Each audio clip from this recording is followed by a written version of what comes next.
As of July 2017, Miraculous Ladybug has only one season with 26 episodes and a Christmas special. There's plenty of episodes in this show that I personally love, but unfortunately I don't feel the same for others. Just because I love or hate an episode doesn't mean it's the best or worst in the show. It just means that I have a personal bias as to what is considered entertaining. Opinions are subjective, and if you have a different viewpoint, feel free to talk about them in the comments below, and give me suggestions on what top 5 bottom 5 list I should make next. The only rule that I have with this list is that I'm not going to compare and contrast the Christmas special with other episodes because I haven't watched it yet. Anyways, let's get started. The number 5 good episode is The Pharaoh. Marinette accidentally drops her textbook while as Ladybug and her friend Alia finds it. As a result, she suspects that Ladybug may be a high school student. Marinette decides to take Alia to a museum to try to get the book back. They witness Alex's brother Jalil talk to his father about one of the exhibitions being a resurrection spell. He believes that it can work and wants to try it out, but his dad gets angry and states that an important artifact shouldn't be misused. Jalil, these types of frescoes are almost always the illustration of a legend. They call it a legend for a reason. That's what everyone thinks, but I know it's real. I can prove it. I just need to get my hands on Tutankhamun's scepter and recite the spell. Are you serious? Don't even think of touching that scepter. I'd lose my job on the spot. Jalil is akumatized, or evilized, by Ahakmoth because of his anger towards his father, and transforms into the Pharaoh, a supervillain who intends to bring back Nefertiti. The main reason why the Pharaoh episode is one of my favorites is because of the villain himself. Jalil's transformation as the Pharaoh has the coolest costume designs for Miraculous Ladybug, and his superpowers are derived from Egyptian gods. Sekhmet gives him super strength, Horus gives him wings to fly, Anubis gives him the ability to change people into obedient mummies, and Tutankhamun gives him the power to slow time to anyone who's trapped in his golden bubbles. This episode also explores the backstory behind Tiki in the Ladybug Miraculous. It's been revealed that Tiki is over 5,000 years old, and people have been using the Ladybug Miraculous to fight evil for thousands of years. You don't look 5,000 years old. Well, I'm not. I'm older than that. I'm the Kwame who has watched over every single ladybug since the very beginning. This statement solidifies just how significant these powers are throughout history, and that there's so much more to their powers than Marinette and Adrien have yet to find out. I don't mind the show's episodic storytelling, but it gave hope that the upcoming second season would have more depth into the lore and history behind the many mysteries that surround Miraculous Ladybug. The number 4 good episode is Antibug. What makes Antibug different from other episodes is that there's 2 people who've been akumatized, Sabrina and Chloé. Sabrina transformed into the Vanisher when Chloé said that she's no longer her friend after a fight they had. But Chloe, how was I supposed to know? That's the problem! You never know anything! Get out! I never want to see you again! You should talk to her, mademoiselle. She's right here. I don't see anyone. She must be invisible.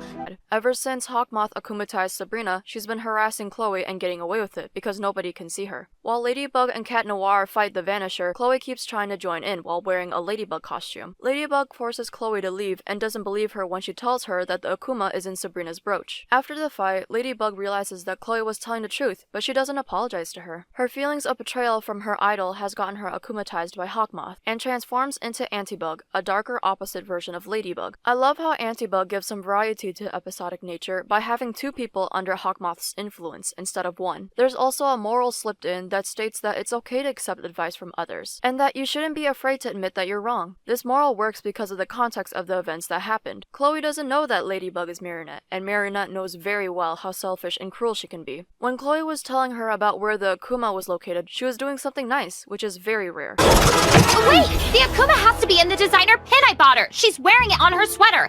She wasn't doing anything wrong intentionally, she just wanted to help out as much as she can, and her advice wasn't that harmful compared to her risking her life trying to fight. Ladybug eventually apologized to her after capturing the Akuma and learns to not be so prideful of her decisions. The number 3 good episode is Dark Cupid. This is a Valentine's Day episode, so of course it's gonna have lots of fan service. It is pretty much why I love Dark Cupid, because I'm a hopeless romantic and also a huge Adrienette shipper. The tension of wanting Cat Noir to confess his feelings to Ladybug straight up was pulled off so well, and the kiss near the end was amazing. I personally found it a bit funny because he looks like he was wearing black lipstick, and it also acted like a censorship bar to indicate to the audience that yes, they did kiss, but not under the context that we wanted it to be, which is them falling in love with each other. I also felt so bad for Kim. You can argue that he's stupid for having a crush on Chloé of all people, but he doesn't deserve to get his heart broken after going through all that effort to confess to her in person. Will you be my Valentine? No.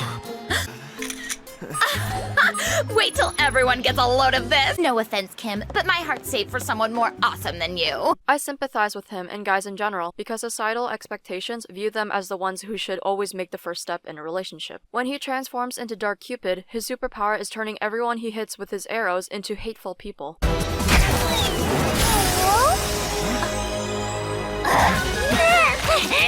This can be interpreted as a metaphor of how people with negative attitudes can spread that same feeling onto others they interact with. Plus, I feel like a lot of people can relate to and empathize with Kim because getting the courage to tell your crush your feelings is very scary. Dark Cupid could also be relatable because some people who've had their heart broken can't help but displace their negative emotions onto others as a way to cope with what's happened to them. The number 2 good episode is Volpina. This is one of the few episodes that delve into the backstory behind many aspects of the show. Adrien finds out that his dad hides many items behind a painting of his mom, including a book. He ends up stealing it to find out more of what it's about. Tiki recognizes the book, and when she has a chance to read through it, she knows that it's the real one that contains all the secrets of the Miraculous's powers. So what exactly is so special about this book, huh? Contains all the secrets of the miraculous powers. It's sacred and extremely dangerous in the wrong hands. She also knows someone named the Great Guardian that's been looking for it for a long time and can translate the codes written in it. At school, Marinette finds out that a new student named Lila has recently transferred there and is spending lots of time with Adrien. Lila has a huge habit of lying about herself to seem more unique than she actually is, including one where she tells Adrien that she is a descendant of a vixen superhero named Volpina. Marinette transforms into Ladybug to confront Lila about her lies about being close friends with her and of being Volpina. Lila is heartbroken about not having a chance to go out with Adrien, and Hawkmoth akumatizes her into Volpina and grants her the power of illusion. Ladybug and Cat Noir were eventually able to capture her Akuma and change her back to normal. However, she still harbors anger towards Ladybug, and Hawkmoth even states that Volpina will come back to fight again. Ladybug?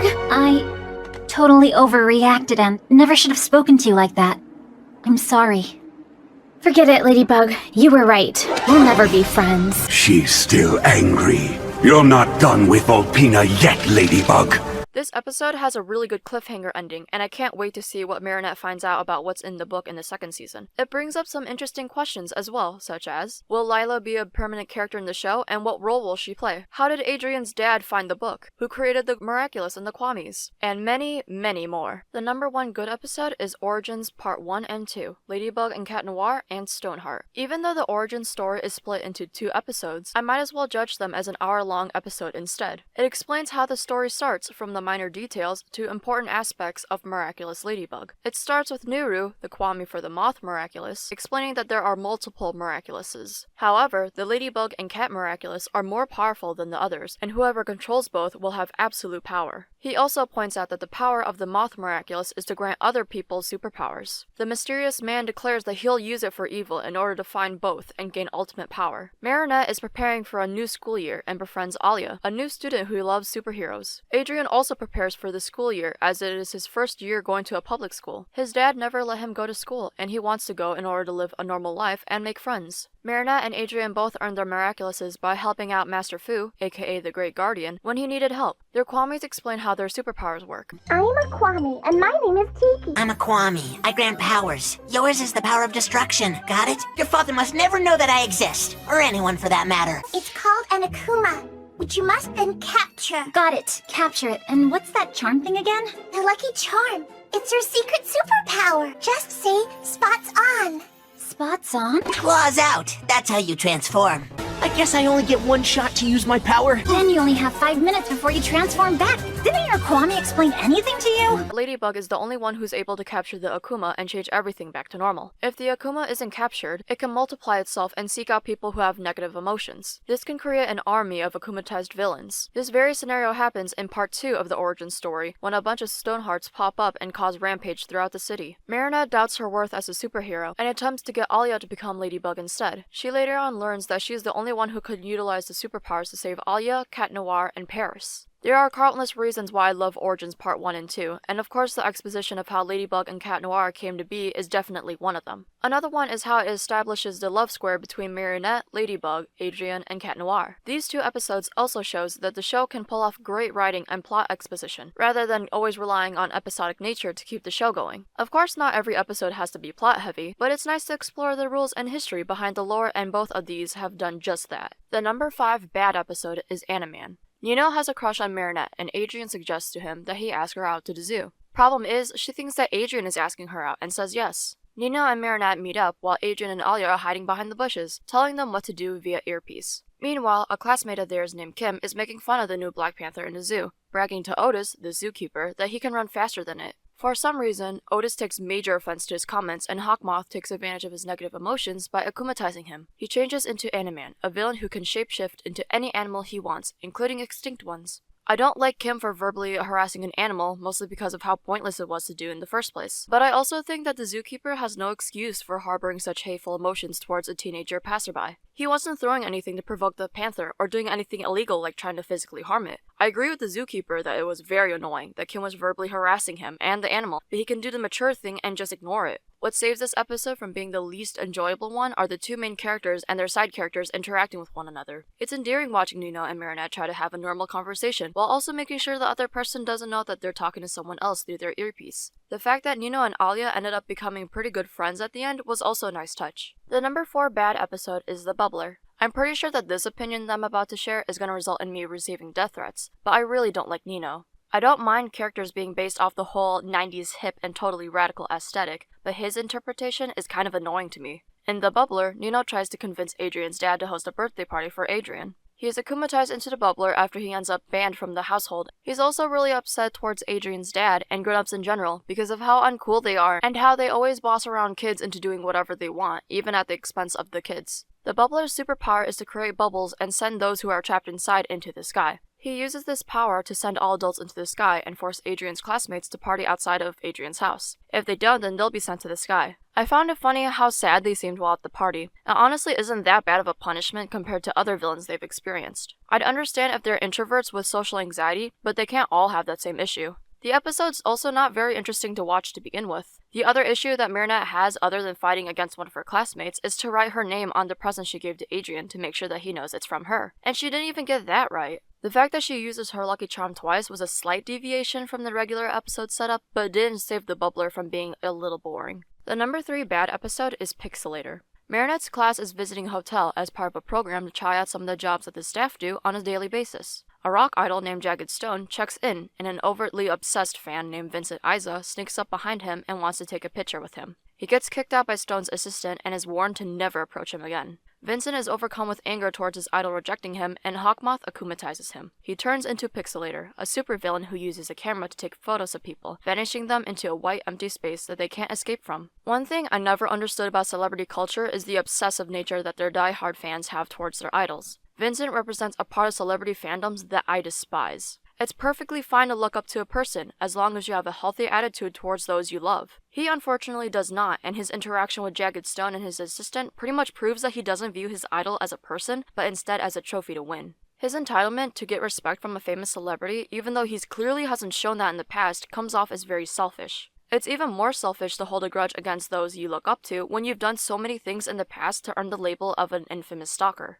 The worst part is that when Pixelator turns back into Vincent, he most likely has not learned his lesson and is going to continue stalking his idol and violating their privacy just for personal gain. The number 2 bad episode is Roger Cop. During career day in Marinette and Adrien's class, Chloé loses an expensive bracelet and accuses Marinette of stealing it. Mr. Bourgeois, who is Chloé's father, orders Officer Roger, who is Sabrina's father, to arrest Marinette and search her belongings. Officer Roger refuses, saying that he cannot do that as it is against the law unless there is evidence that she stole the bracelet. As a result, Mr. Bourgeois, who is the mayor of Paris, fires Officer Roger. Angry at the mayor for asking him to disobey the law and firing him, Roger becomes influenced by Hawkmoth and turns into Roger Cop, a RoboCop-themed villain who wants to bring justice to those who break the law. Chloé wouldn't have lost her bracelet if Plague, Adrien's Kwame, didn't play with it. He thought the round box the bracelet was in was camembert cheese, but he took the bracelet anyway because of how shiny it was. He plays with it until it got stuck around his head. This is the first time that Kwame has been seen causing the akumatization of a civilian. Without Plague playing with it, Chloé wouldn't have lost it and her dad wouldn't have fired Officer Roger. Speaking of Chloé's dad, he is the worst character in Miraculous Ladybug. He took total advantage of his political power and took away someone's job just because they wouldn't follow orders. Mr. Bourgeois was so confident that his actions wouldn't affect him negatively that he fired him in front of an entire classroom. I felt so bad for Officer Rogers, and I was also reminded of how in real life, political systems and the people who are in power are just as corrupt, if not more corrupt, than Mr. Bourgeois. I never thought I would say this, but this episode also made me feel bad for Chloé because of how she became the character everyone loves to hate. Her upbringing didn't include learning how to empathize with others, since her own dad thinks it's optional to have as a person in power. Since she was never punished for her actions, she learned from her dad that that's how you stay above everyone else, which is to have a better social status than others. If her dad was the exact opposite of the kind of person that we see in Roger Cop, Chloe would have been a much more endearing character. The number 1 bad episode is Mr. Pigeon. A fashion competition is held at Marinette and Adrien's school, where the winner will have their derby hat worn by none other than Adrien Agreste. Marinette is determined to win in the hopes that he will notice her. While this is going on, Officer Roger orders Xavier Ramirez to stop feeding the pigeons and to leave the park. Since he was so upset of not being able to feed them, Hawkmoth akumatizes Xavier and he turns into Mr. Pigeon, a villain who controls massive flocks of pigeons. His evil plans include kidnapping all the zookeepers in Paris and turning the city into a nature reserve for birds. Do I really have to explain why I don't like this episode? The supervillain isn't threatening at all. He makes those really weird pigeon noises. His costume design is terrible, and his little origin story is so lackluster, and I just don't care. What I never got from this episode is that it's established that Adrien is allergic to pigeon feathers. Not only is that a useless fact to know, but at the end, Marinette wins the derby hat competition thing, and her hat just so happens to have pigeon feathers on it. So Adrien has to wear something that he's allergic to for a fashion catwalk or photo shoot or something. Everyone else finds this hilarious, but my initial thoughts were, why is this okay? Couldn't they just replace the feather with a fake one? I mean, it's not like anyone's going to notice. And Adrien won't have a sneezing fit during the fashion whatever. A much better question is, why can't Xavier just adopt some of the pigeons? I don't think it would be illegal, although it would be unsanitary. It would also mean that he took some of the pigeons under his wing.